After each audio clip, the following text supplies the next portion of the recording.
So high বন্ধুরা, welcome মাইনি blog. তো দেখতে পাচ্ছ আমি এখন মাঠে ঘাটে ব্লগ করতে এসেছি। এখানে কেউ কোথাও নেই।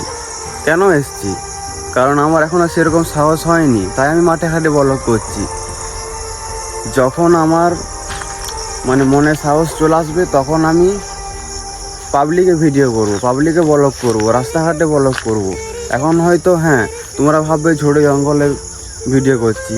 আরে সেরকম এখনও সাহস আসেনি এখনও যে পাবলিকে ভিডিও বানাবো। আসবে না কি আসবে, একটু সময় লাগবে, কিন্তু সত্যি আসবে। তোমরা যদি সাপোর্ট করো তাহলে অবশ্যই আসবে। এই যে মাঠে ঘাটে ব্লগ বানাচ্ছি, আমি তো চেয়েছি যে একটা ইউটিউবার হওয়ার জন্য, তাই আমি ভিডিও বানাচ্ছি মাঠে ঘাটে ভিডিও বানাচ্ছি এখন তোমাদের সাপোর্ট পাওয়ার জন্য। যখন একটু সাপোর্ট পাবো তখনই রাস্তাঘাটে পাবলিকে ভিডিও বানাবো। এটা কী করে হবে? এটা তোমাদের জন্য হবে, তোমাদের ভালোবাসা চাই, না হলে হবে না। প্লিজ আমাকে সাপোর্ট করো। জয় হিন্দ, জয় বন্দে মাতরম।